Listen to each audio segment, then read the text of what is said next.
Ladies and gentlemen, boys and girls, it is time for the podcast that pulls back the curtain, that dissects the strikes, the submissions, and the controversial decisions. We're coming to you live from the Empty the Bench Network. We are diving deep into the world of mixed martial arts. Get ready for the unfiltered takes, the expert analysis, and the raw, unadulterated passion for the fight game. These are your hosts, two of the most knowledgeable voices in the sport. The one, the only, Zain Bando, and the undisputed, the always insightful, Jack Gold. This is the MMA Outsiders.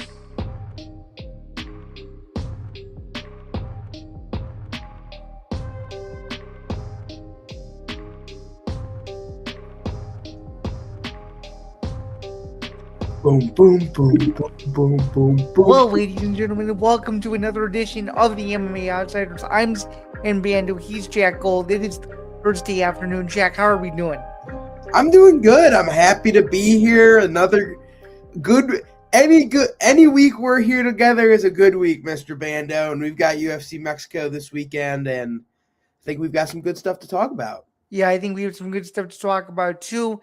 It's on the little bit of the colder end at the moment, but we are getting into March, so things may be blossoming here very, very soon. But before we get started, please be sure just to like and subscribe to the Empty the Bench podcast number. You can do so at youtube.com/EDB Network.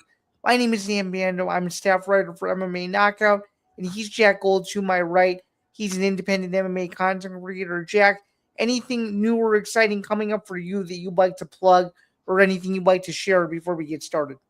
Nothing too much. Hey, your boy's out of Instagram jail. That's what I got to say. I'm walking the mean streets of Instagram again.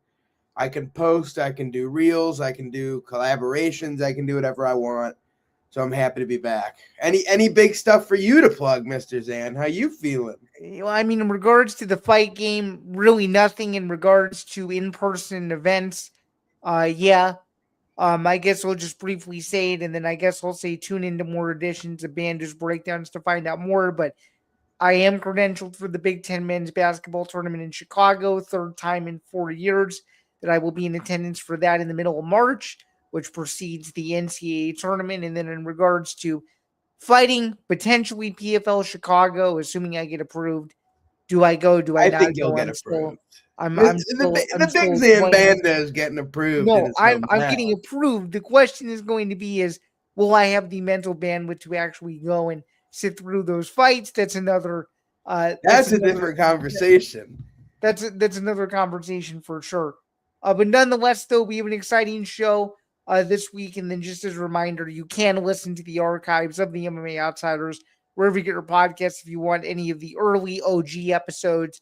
Now that this is a live show, there's no audio version of this anymore. But if you want episodes 1 through like 150, probably 148, 150, somewhere in there, you can get all the old archives from when I started, because I'm one of the only remaining hosts that's left on the show too. As it went through some transition, Tom is now obviously back in the fold. But if you want the old archives, you can get those over there. I will do enough of that, and I will shut up for just a second. But before I do that, this is what we're going to be talking about today. We're going to be starting with the latest updates to the UFC White House card. At this time, we don't have actual fights announced, but what we do have is a bit more clarity as to how much the event is going to cost.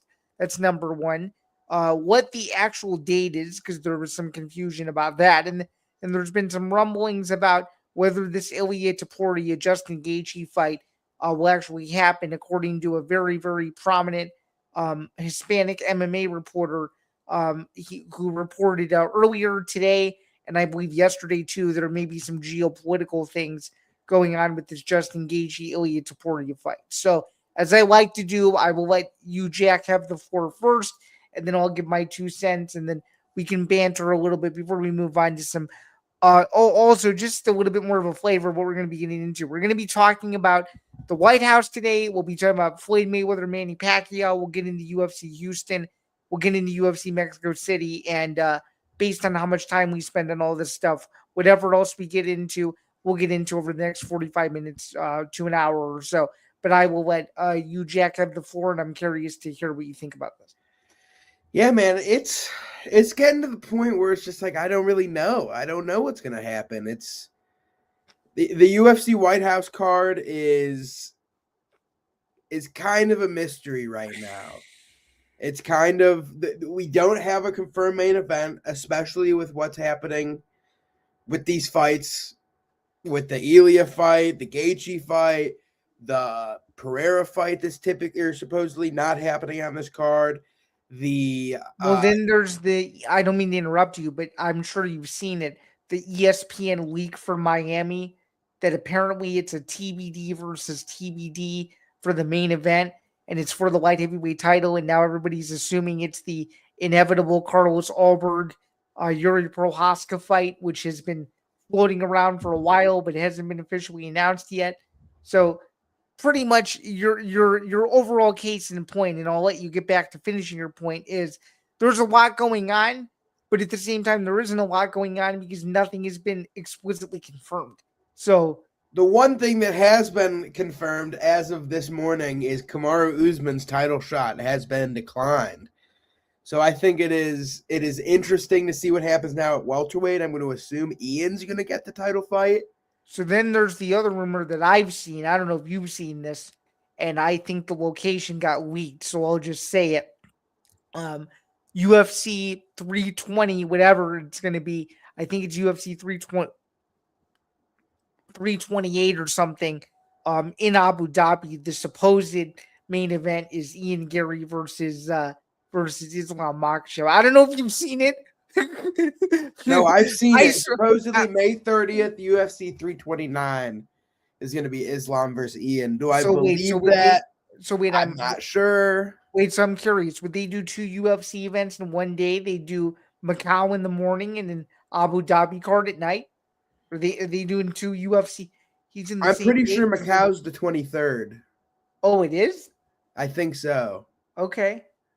So from what I saw, it was the 30th today. I think Macau's May 23rd. Could be wrong. I don't know, but it's an interesting one. We really haven't heard anything lately. Ever since this Paramount deal, they're waiting until the very last minute to announce these fights. For sure. So, in a nutshell, what do we think? It's February 26th.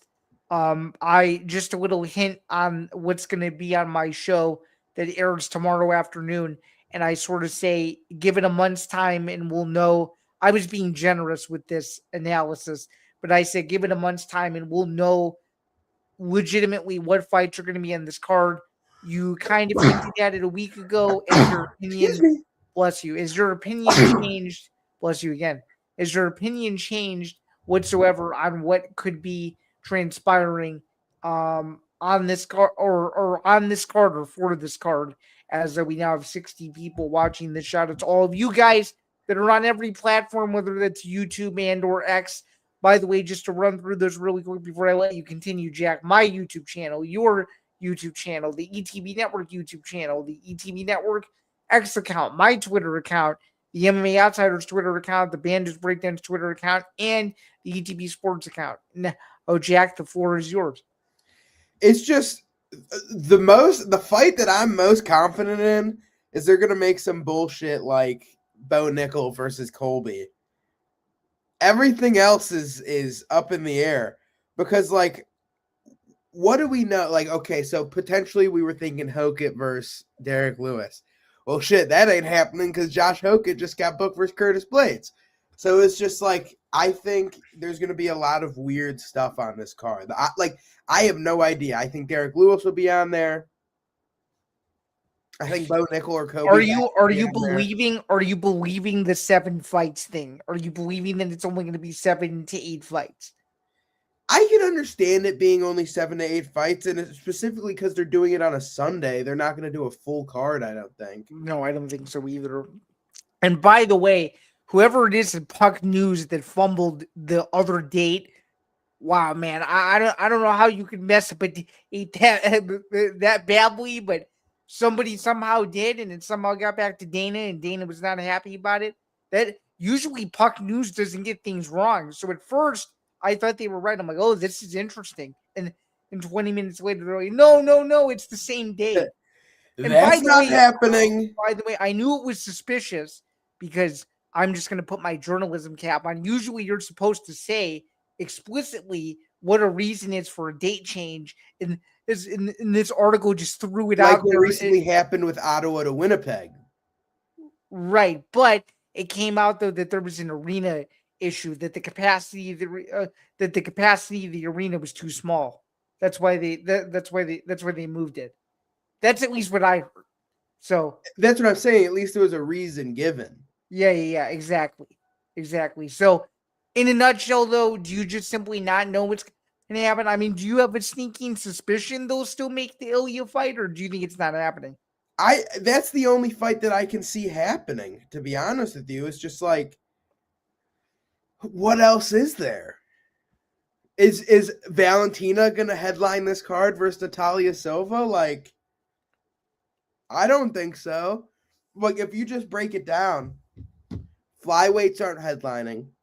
Bantamweight, the champion just got back surgery. He's not headlining.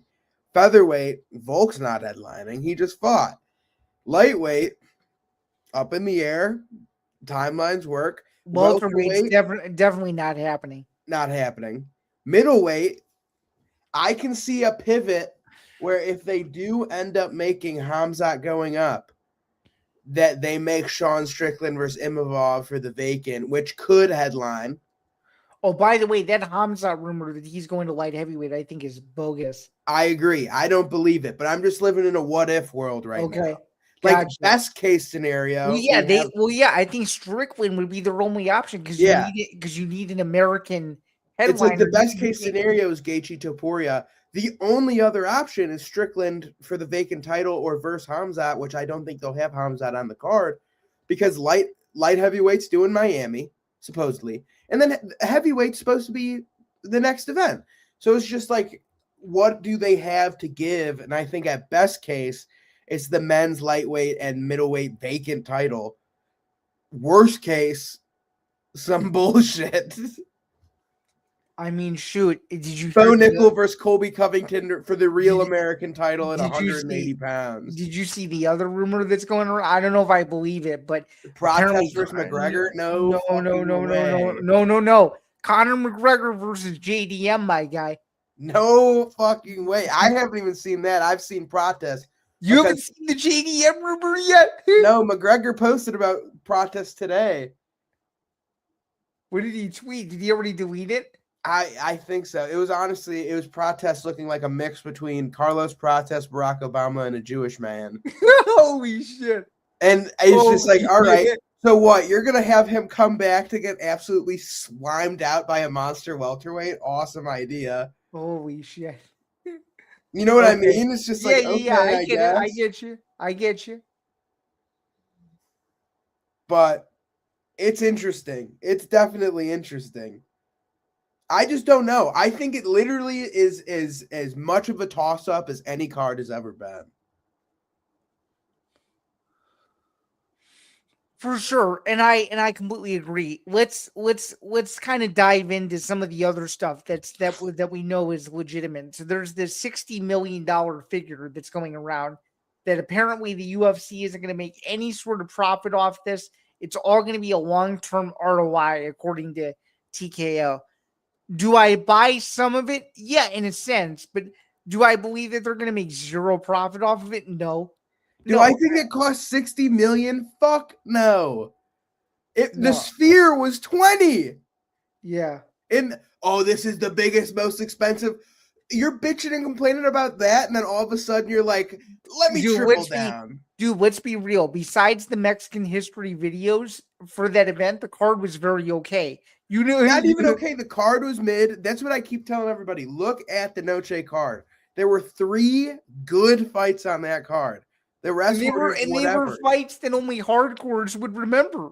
Exactly. It's fights that were Mexicans, which is good, but it's a lot like this card. It's like they don't have the top level guy. One of those guys that was in one of those 3 fights is fighting this weekend. Look at the hilarity of that.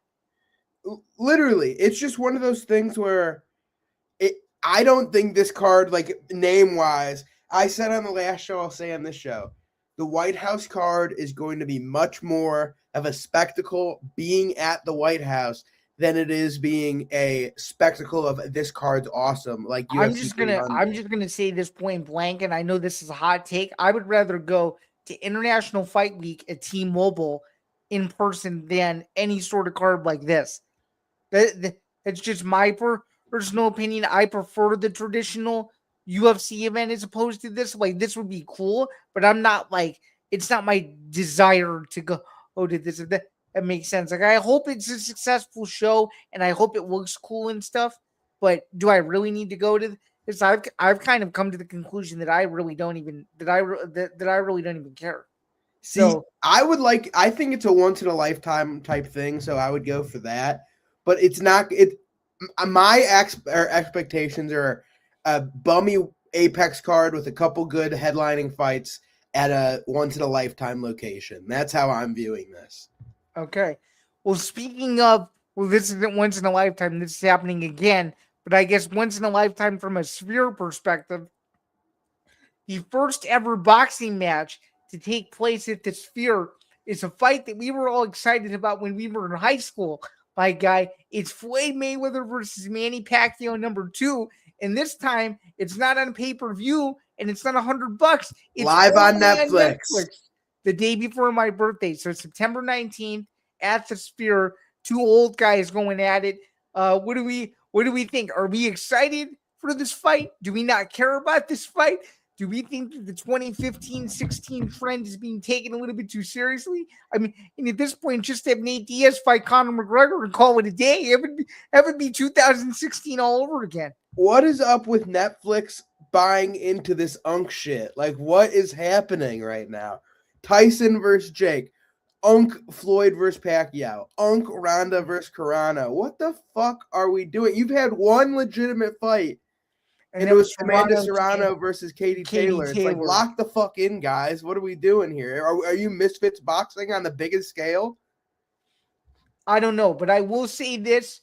If I were to bet money on this fight, which I may come out of gambling retirement just for this one fight, I'm willing to bet that this thing goes the distance, and I feel very confident about that. All of these fights are going the distance. It's going to be a pit point, pitter-patter fight, and it's going to be Floyd Mayweather winning on points for at least 2 of the 3 judges' scorecards. It's just dumb. It's just dumb. Why are we doing this? Put Nia Inoue versus Fedora or Nick Ball on Netflix, and let me show you some real boxing. Well, yeah, I mean, I guess these two guys, they're coming out of retirement. It's name value. It's interesting. By the way, it's the same day that LSU plays Ole Miss, which is the biggest college football game of that week. It's going to be a freaking madhouse. It's going to be Lane Kiffin's homecoming game. So there's going to be a lot of sports excitement that weekend. Got a nutty day of college football. By the way, that same day Michigan State plays Notre Dame at Notre Dame. Then at night you have this, and then who knows? Maybe we get a crappy Apex card as the precursor. On top. I don't know, but my way too early pick is Floyd by decision. But I want to ask you a little bit more of a fun question. Which way would you lean? Yes or no? The fight actually happens. What would be your early pick on this? Because there seems to be some skepticism that something's going to go wrong with the commission and the fight won't be sanctioned because of one thing or another. I'm just curious as to what you think about this. If Jake Paul can be sanctioned and fight Mike Tyson, I'm going to assume this fight's going to happen. I can't imagine the amount of money that they're being paid to do this. So I say yes, this fight's going to happen. Yeah, I think what's going to be cool is all the pre-stuff. The countdown show, assuming they do a good job on that's going to be really interesting. They're probably going to do some sort of 4-city press tour, I would assume. They're probably going to take this thing all over the world. They'll probably do one press conference in the Philippines. This is my guess. They'll do a press conference in the Philippines. They'll do one in Dubai. They'll do one at Madison Square Garden, and they'll end the tour in Las Vegas at MGM or something. Agreed. I think they're going to do something special for this card. I think they have to. Yeah, I think so too. As long as they build a good undercard, I'll watch it. So, do you trust that? I think I just saw a fight. Did we get one of the undercard fights for Gina Carano versus Rousey? if we did, I don't know anything about it unless I'm going nuts here. I swear I saw some unk get put on this page here. Maybe not though. I don't know. All I know is I know they're trying to get it's going to be an MMA card. Is what I well for the Ronda Carano card, yeah. But for that's Floyd what I'm and saying. Andrew, I swear I saw some like Benson Henderson versus Patricky Pitbull, not that fight, but like something like that. But maybe I was wrong. Yeah, I don't know. GFL's back though. All the unks are coming back together. I guess so. All you're missing is Strike Force and Affliction, and we're all set. I mean, Jack. Let's be honest. At this point, Netflix is in the unk business. Why not try to make Fedor versus Brock? You think people would watch that? I think people would watch that, but I think they would do it for the amount of money they'd get. They'd be like, "This is more money than I've seen in my whole career," and Brock would be like, And they So, bring like, out, I think and they they both bring do out it. like, and they bring out Vladimir Putin to do the face off or something like that. It would be so dumb. I don't know, dude. No, It'd be Netflix so wouldn't allow stupid. Putin, the big Poot on there. No, for sure. Speaking of Netflix, though, the Rousey versus Carano press conference is removed a couple of days to March 10th. Apparently, there's theories on about this that it was either weather concerns or some other thing, but I don't know. As I told you a week ago, this is a circus, and to me, this is simply the beginning of the circus. What do you think? We're fucked. This card is so cursed, dude. It's just so bad. This is gonna be so bad. I don't know what people are expecting in this fight, but it's gonna be so bad. I can guarantee you, Jack, there's going to be tickets available the day of the fight, I think. Oh yeah, dude. You think they're selling out Inuit? No way. Kayla Harrison versus Amanda Nunes would sell out the Inuit Dome. No, I don't think so either. Rolling on the Netflix train, though, my guy Conor Ben gets a $15 million one-fight deal, and he's fighting on Netflix against Regis Brogue, and for whatever reason, Zuffa Boxing is co-promoting a Netflix card. What in the world are we doing here? What's going on? Kind of an awesome fight, can't lie. But like, damn, 15 million. I've seen quite a few MMA fighters feeling some kind of way about this right now. Yeah, especially Sean O'Malley, who had no idea who Conor Ben was. That was very interesting. He had zero idea who he was. What do you think? What do you think about it? What do I think about it? I can't wait to watch it. That's going to be, you mean to tell me Tyson Fury's headlining this card, and then I got my co-main event as two of the nastiest strikers in the entire sport? So someone's getting violently knocked out. I think it'll be a good one, man. Like, I think it'll be a good event. As long as it's during the day before 327 in PFL, then we're cooking, I think. I think it's got to be during the day. They're not going to go head to head with their own show. No, I don't think At least so. in my opinion, unless they do and they pull some unforeseen thing, we're going to take our own show. Yeah, that would be interesting. But I'm excited. I think he's going to win. I think it's going to be a good fight. And I think he's going to win impressively enough to where that one fight deal is going to turn into a multi-fight deal. I don't think this is a one-off. I think this is the beginning of a long-term relationship because I think there's beef between Conor, Eddie Hearn, and Dana White. I think there's stuff going on to where if he wins, I think he's almost guaranteed to stay with Zuffa Boxing. That's my theory based on connecting the dots here. I don't think this is a one-off spectacle, though. What do you think? It's difficult for me to think about it because it's just like, well, I think he's got to stay. Like, he burnt the bridge with Eddie. Right. So it's like he's gotta. Where does he go afterwards? I don't think he goes anywhere because he can't go to Matchroom, and then obviously Golden Boy's doing their own thing. Golden Boy doesn't probably want him. And then you go to Queensberry, and Queensberry is suing Zuffa Boxing at the moment for however much money it is. Yeah, to me, it doesn't make sense for him to go anywhere else. No way. Yeah, I don't get it. It's just a super weird situation, honestly. Like, it's just like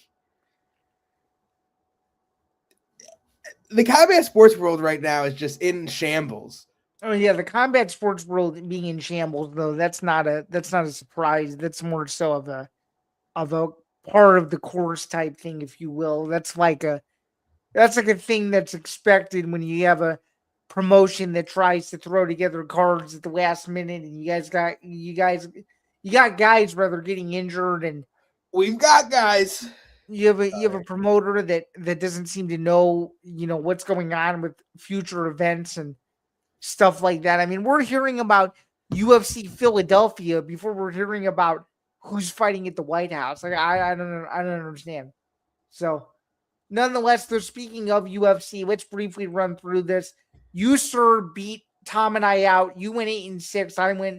I went 7-7, and Tom went 6-8. So, congratulations on barely beating us out.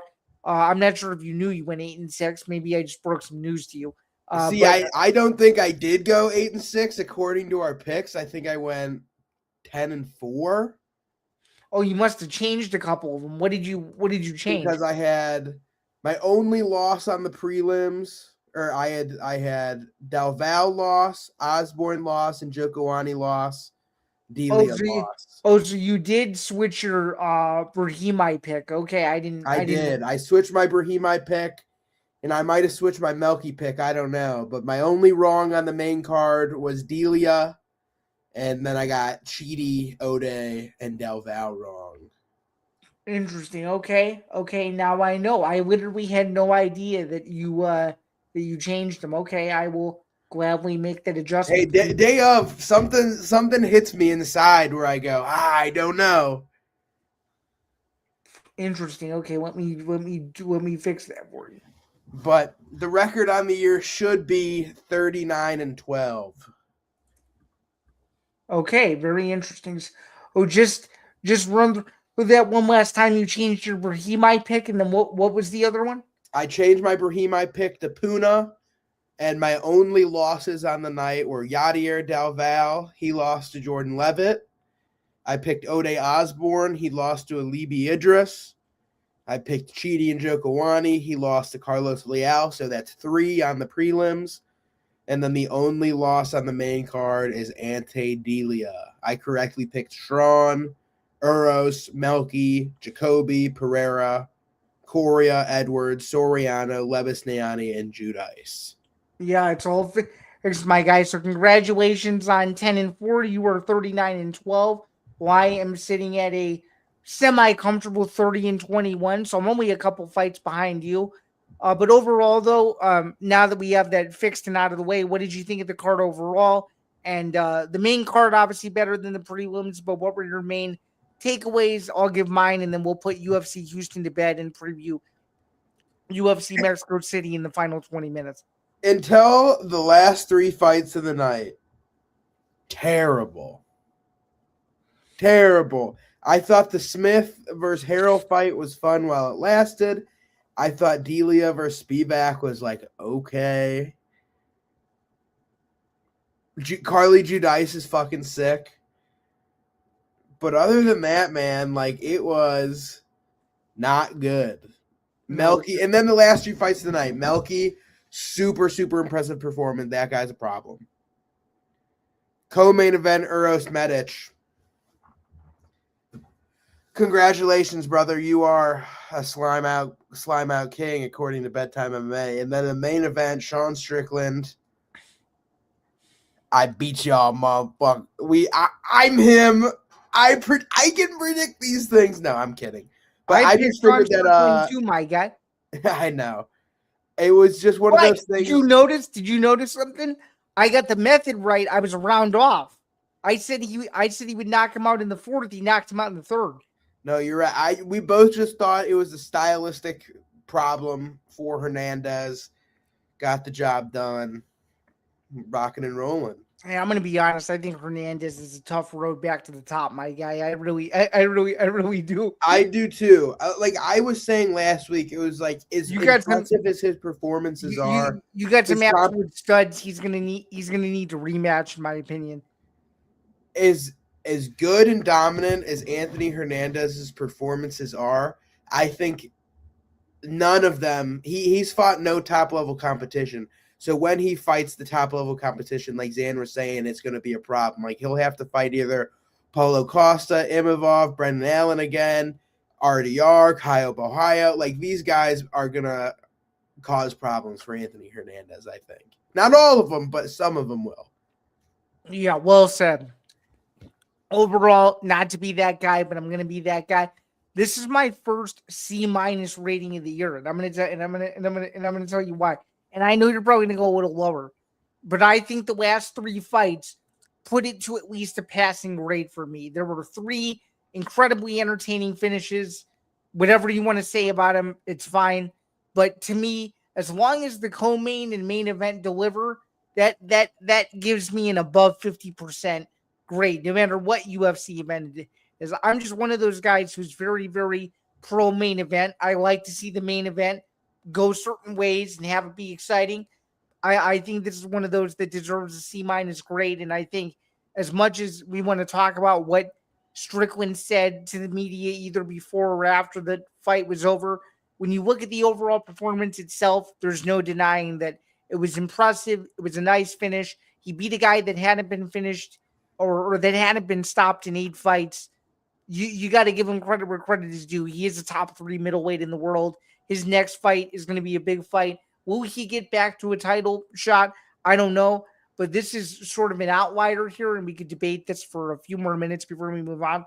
I think, and this is bold, and I know you're going to be like, why would he take a fight down in the rankings? I'm gonna explain. I think if Adesanya beats Pyfer and the UFC wants to strike up an old rivalry that hasn't really been in the news cycle as of late, I think Strickland Adesanya 2 is a fight that myself and a lot of other nutty hardcores would be interested in, just because there are some people that are of the belief, my guy over here, that if Adesanya fought Strickland 100 times, he'd probably win 80 of them. And on that night in Australia a couple years ago, this wasn't his night. And I think if they fought in a rematch, I think it would go very differently. So see, I'm on a different camp than you. I think it's styles make fights, and I think if Strickland and Adesanya were to fight 100 times, I think Strickland wins 95 times. Bro, you can't be disrespecting last style bender like that, man. Disrespecting him? I'm talking another former champion. Well, disrespecting in the sense that did you forget how good he once was? You don't think that if he looks really good against Joe Pyfer, you can't at least give him a shot against some of the top competition? I'm not saying – I don't think you listened to me, because I said Sean Strickland, singular, has a terrible matchup and style matchup for Israel Adesanya. In his prime, in his washed-upness now, I think if they fought 100 times stylistically, I think Izzy has a very difficult time with Strickland. Now, does that think, I mean, Izzy doesn't beat Whitaker, or doesn't beat Costa, or doesn't beat these people with Vettori? I think he can beat Vettori. I think he could probably beat Costa again. I mean, he's already beat both of them before, so it's not like he can't do it again. That's what I'm saying. But I think Strickland, what in that fight showed you that Adesanya could do anything? Well, he couldn't. He was outclassed. So why would you say if he was outclassed for 25 minutes, he wins 4 or 5 fights, essentially 80% of fights, when he couldn't win 20% of one fight? Because it's a different era now, and I think he'd have a fighter lit under him if he viciously knocked out Pyfer, and he wants somebody of his caliber again, and that's a guy that he's been wanting to fight again for years.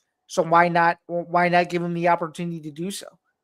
And I think that would be a fun fight to make, but nothing you're saying is showing that the fight changes. Like from that fight, since September 6th or whenever it was, 2023, what has Israel Adesanya done to show that he has made improvements or he has a fire lit underneath him?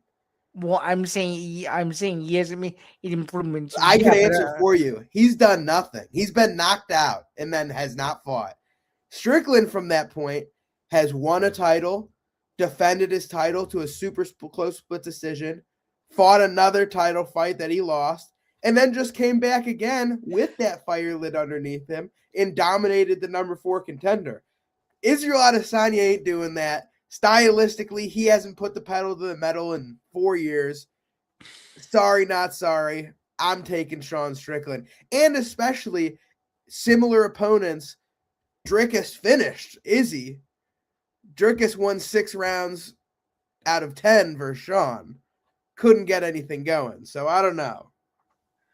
Hey, it's all interesting. I just think the fight would be cool to spice up the middleweight division again. I'm not guaranteeing that he would win. I just think the fight would go a little bit differently than the first one. I could be very wrong, but I got to have the hope and the belief that he at least still has the fighter to win a couple more and at least remain in the upper echelon of the middleweight division. Nonetheless, though, let's talk about some actual fights now. This weekend, it's not the most top-heavy card in the world. We get a late replacement in the main event.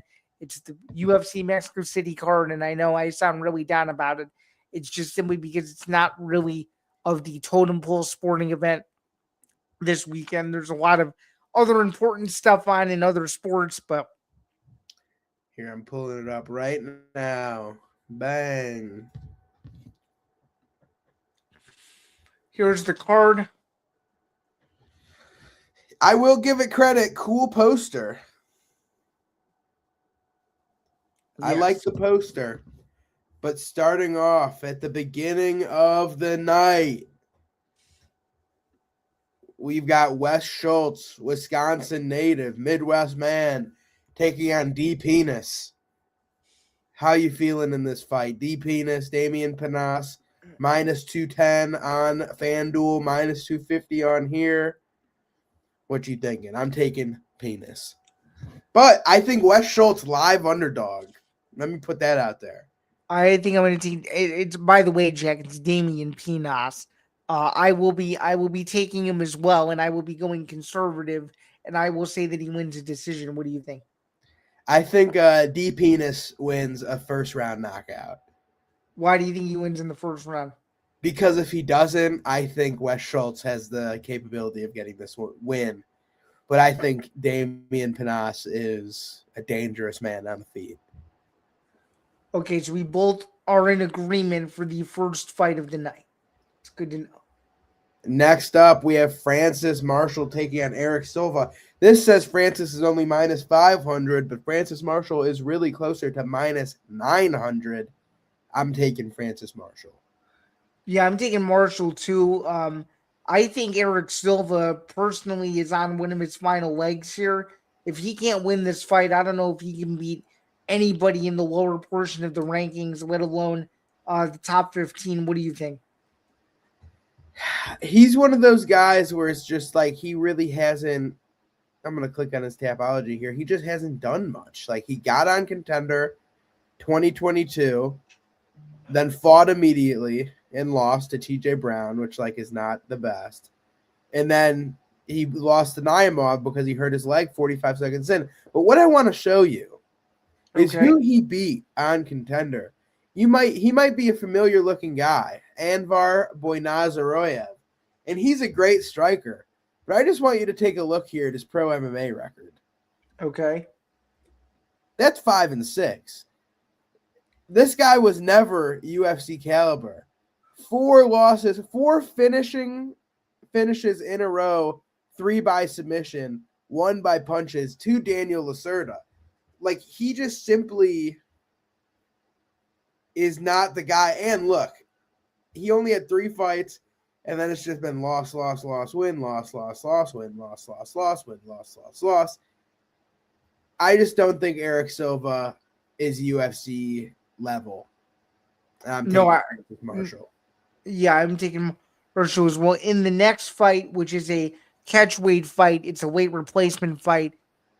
This one is pretty easy for me. I'm taking the one with a little bit more experience here, and I'm gonna butcher her name, but I'm gonna do my best to get it correct.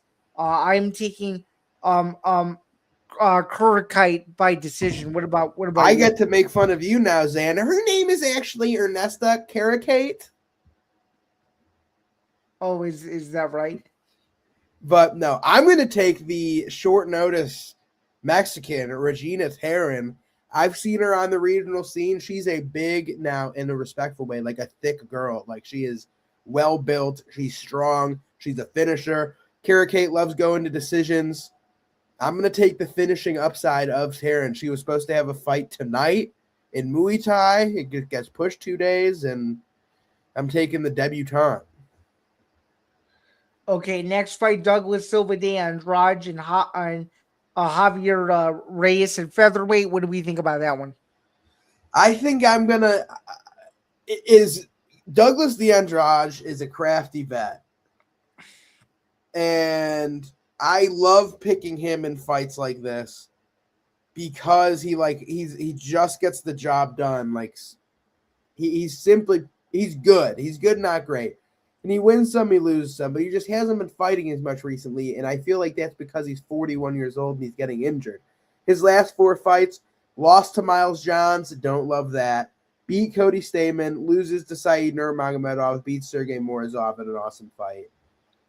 I think I'm going to take Javier Reyes by close decision here, but I'm not super confident. Okay, and why are you not confident? Because Chris McCate just beat him a year ago. So why not pick against him knowing that? I'm curious. I just think I'm just going to trust in the younger man. It's a 10-year difference. I think Reyes is experienced. I think he could eke out a decision. I think Chris McCate would beat Miles Johns. Therefore, I'm going to take Javier Reyes. All right, the next fight, Quinones versus the. Who are you taking? You never said. Oh, Silva de Andrade by decision in a very interesting fight. It should be a fun fight. Next up, we have Christian Quinones versus Chris Moutinho. Who you got? I got Quinones. Moutinho is tough, but he's too tough for his own good. And it's going to be one of those fights where it's going to be what could have been once again, which is what most of his UFC career, both stints, has kind of told us. What do you think? I'm taking Christian Quinones by submission. Okay. And why specifically Quinones by finish? I think he's got to win by finish. If he doesn't, cut them both. What makes you say that? That's a little bit harsh. Well, I mean, Quinones doesn't fight, and when he does, he's not the best. But Chris Moutinho has been proven not to be UFC caliber because both of his UFC fights was one of the worst beatdowns of all time and maybe the most vicious knockout of last year. I just don't want another Shannon Ross situation where we bring a guy back on for pity and we watch him get clobbered over and over again. Fair enough. But yeah, at least we both agree on that. Next fight, we got Chiasson versus Eileen Perez, who's like everybody's favorite person on Instagram these days for obvious reasons. So what do we think? Is Perez gonna twerk, or is Chiasson gonna put her in her place and make it ugly? What do we think? I think Eileen Perez is gonna grind out a decision here. Okay. And what makes you feel that way? I just think she wants it more right now. The last couple of fights, Macy just hasn't looked like she's wanted it, as dumb as that sounds.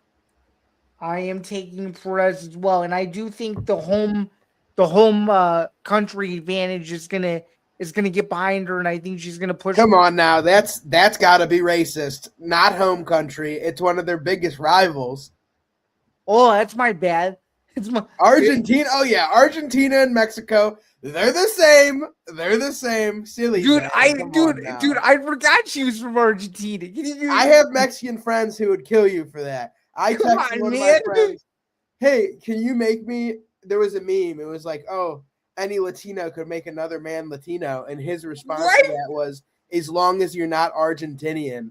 So What? Come on. I No think you way. just, that's cooked, man. Come on now. But Oh, damn it. Okay. Fair hey, enough. be careful on this one too. We got Jose Medina taking on Ryan Gandra. Is this a home country fight? No. No, I don't. As far as I know, I haven't looked too deep into this one, but it's always hard to not pick against elevated. So I'm gonna go with Gandra. I think it's a late finish. What do we think here? I'm gonna take Ryan Gandra as well. Ryan Gandra was my fourth worst prospect from contender this past season. However, I think Jose Medina is the first worst middleweight in the UFC. He's Bolivian versus Brazil. I'm taking the Brazilian Ryan Gandra. All right. Now we've got a home country fight. Santiago, the border boy Luna, taking on Angel Pacheco. I'm taking Santiago Luna by finish. I got Luna by finish as well. I think it's going to be an all-out war that is a chance to be fight of the night. What do you think? I agree. I hate that I'm 2 years older than Luna. That kills me. Why do you hate it? Makes me feel like Unk, but it should make you feel like Unk. You're 6 years older. Yeah, it's true. It's true. Next I up, we have am another. old. I mean, this September I'll be 27, so there is that as well. Crazy. Next up, we have Imanol Rodriguez taking on Kevin Borjas. Now, listen, I'm taking Imanol, but Borjas is one of those guys who I might sprinkle a little bit of money on. Imanol is almost minus 500 on the books right now. And I think this is going to be a close decision. Close is in controversial, or what are we thinking? I'm thinking like 29-28 either way, whoever wins. See, I'm gonna disagree with you, and I'm gonna take Boras to pull it out. I just think his gas tank is gonna be a little bit more of a problem, and I think he'll be able to grind it out and steal the third round. Interesting. Next up, hey, usually if you recall, Jack, if you go back in your history, these Mexico City cards, there's some pretty crazy you-know-what moments where some wild upsets happen, and I think that is a chance to be one of them. I can see it happen. Next up, we have Edgar Shirez taking on Felipe Boons. I'm taking Shirez by finish. I think he's just a more dangerous version of Felipe Boons.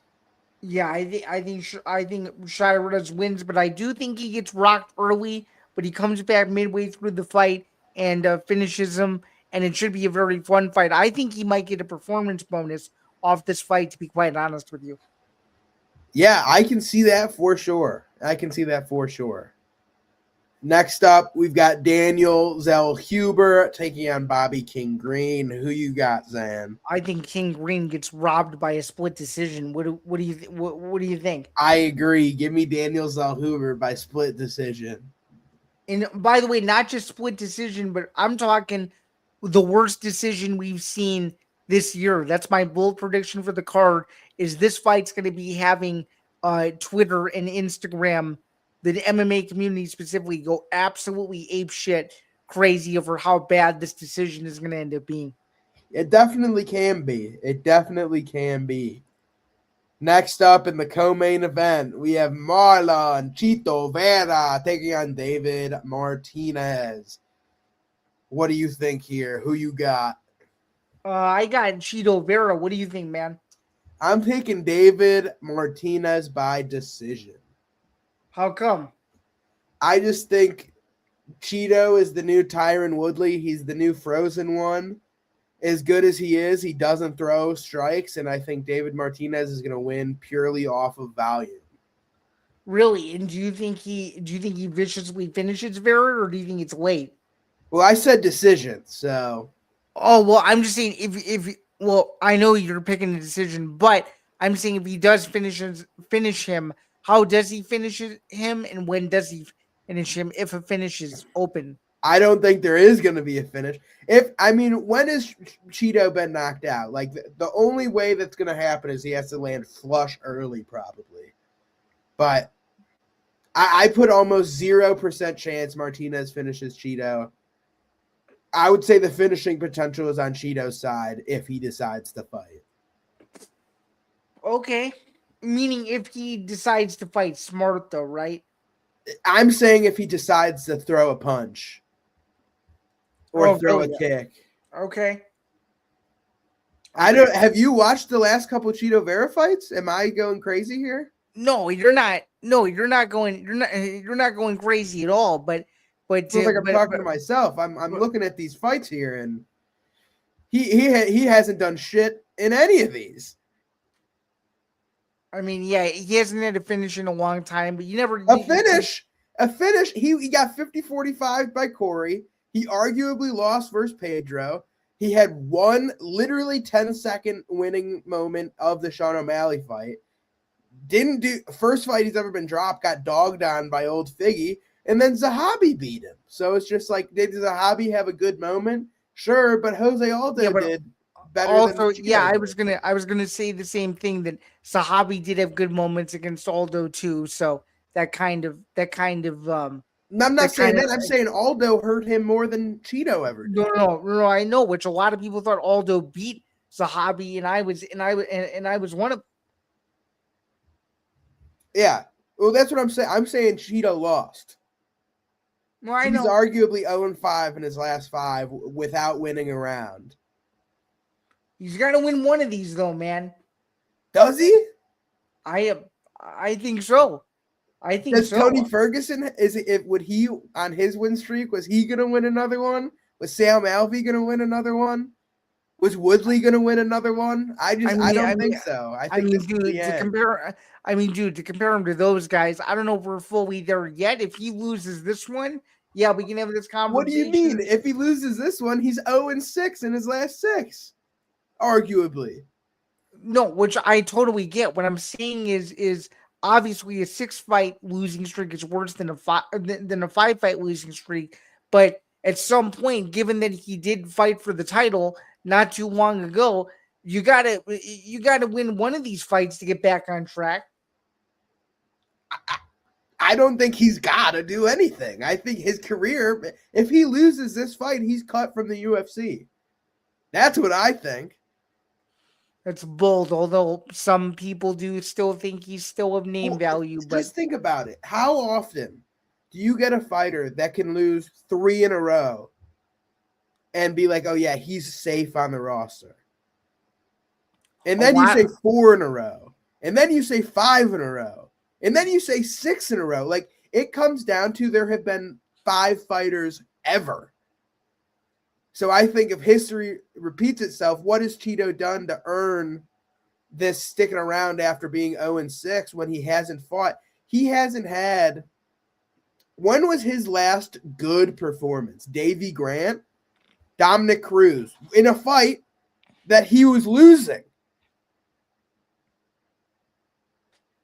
2022, 3.5 years ago. Rob Font, a fight that he was losing and then would win with moments.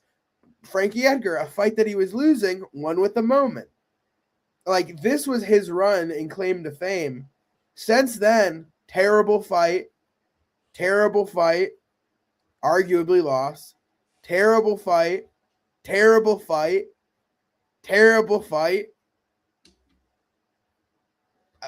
I don't know. I don't think his job's safe. Well, we shall find out next week if his job is safe or not. But this is the one that I think we can disagree on. But I will give you this: you can give me all the shit you want, when more than likely he'll get viciously finished or something like that, and then I'll never hear the end of it, and I'll say I was wrong, and then you'll say that you were right. So I'm just putting it out wins, there. I'll let you tell me anything you want to tell me, but I just don't see it happening. The Frozen one has thrown less than 100 strikes in his last 3 fights. Something's got to give, though, man. That's my overall point. Something's got to give. Then in the main event, we have Brandon Moreno versus Lone'er Kavanagh. What do you think, Zain? Lone'er Kavanagh taking this on short notice, coming off of a loss. As you alluded to on Instagram, it's a weird fight, but they had to save the main event. This is the 3rd year in a row that Moreno has headlined Mexico City. If Moreno doesn't win this fight, I'd be very concerned. Give me Moreno to win a conservative 5-round unanimous decision. I just think it's a little bit too much for Kavanagh, and it's a little bit too big of a step up in competition for a guy who's still very green in his career. What do you think? I think Lone'er is going to look really good in round 1, and then the elevation and everything else is going to get to him, or Brandon Moreno is going to get a late round TKO here or decision. Okay. That's my thought. I like Lone'er. I think he's going to look awesome for the first 5 minutes, but after that, I think the elevation is going to play a big factor on Saturday night. Interesting. Okay, very, very interesting. Yeah, I mean, I think it'll be an okay main event. I don't think it'll be anything special. I think it'll be very okay. It's not one that I'm really looking forward to be fair, but it should be an okay main event. If there is going to be a finish, it'll probably be a Moreno finish late. I would say if there were to be a finish, maybe round 3 or 4. I would argue. What do you think? I agree. I could see like rounds 3, 4, 5. It's just like what I will say is I'd rather watch this fight than Brandon Moreno versus Asu Almabayev. So I'm happy about that. Why would you rather watch this fight? Would you rather go see an F1 race, or would you rather watch 2 kids playing go-karts? Like, I'd rather watch F1. Yeah, I want to see the exciting strikers in a main event. I would rather not just have like a crotch sniffing 5-round flyweight main event to headline a dog shit card. So I'm just happy that we're getting like a scrap in the main event at least. Well, they had to throw it together pretty last minute, so you got to give them credit for at least making the fight, right? Sure. Because I mean, dude, if you don't make this fight, your Mexico City main event is screwed. So I think there were a lot of different avenues they could have taken, but picking unranked Lone'er Kavanagh coming off a KO loss was interesting, but I don't hate it. All right, before we get out of here, you want to go over quick picks for those that are joining late as we usually do? Sure. My quick picks going down the card, I'm taking D. Penis. Okay. I'm taking Francis Marshall. I'm taking Regina Terran. Taking Javier Reyes. Taking Christian Quinones. Taking Eileen Perez. Taking Ryan Gandra. Santiago Luna. Imanol Rodriguez. Edgar Shirez. Daniel Zellhuber. David Martinez. And Brandon Moreno. Who are your quick picks, Zan? Yeah, so with mine, we're going to give you, here we go. So we've got Pinas, Marshall, Karen K, Silva de Andrade, Quinones, Perez, Gandra, Luna, Borjas, Shirez, Zellhuber, and then the reluctant pick, which you can't stand.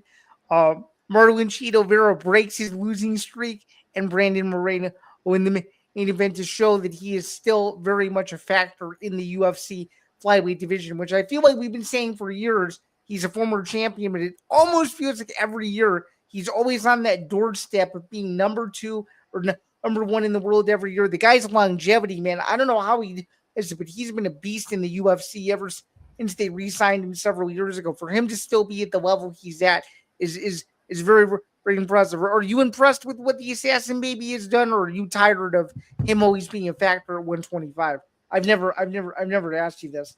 I mean, like, I respect what he's done. I think his last couple fights have been a lot less fun than his first fights, but then again, like, he's getting older. These guys can't be in wars for their entire careers. I don't know. I respect the Assassin Baby. I like Brandon Moreno. Yeah, I like him too. And by the way, he's one of the best when it comes to fan Q&As and stuff. He's always energetic with the fans, and he loves when people come up to him. So I think it's really cool. All right, well, that's going to do it for the UFC Mexico City preview, and that will also do it for another edition of the MMA Outsiders. This has been episode 158. It was a good show. Shout out to the 80 people that are tuning in. For those of you who are tuning in late, we feel bad, but it will be archived. Thank you, lovely people. Throw some comments in here next time. We're happy to answer. I know we're happy to answer anything, but for those of you who joined late, I'm Zain Bando. He's Jack Gold. We went over a lot of stuff today. Previewed UFC Mexico City, recapped UFC Houston, talked about some other small things that are going on, fight announcements, Mayweather Pacquiao 2, what the heck's going on with this Rousey Carano press conference, and some other fun stuff as well. Before we get out of here, please be sure to like and subscribe. You can do so at youtube.com/ETV Network. It would be greatly appreciated if you guys did that. We're slowly but surely approaching the 4,000 watch hour mark.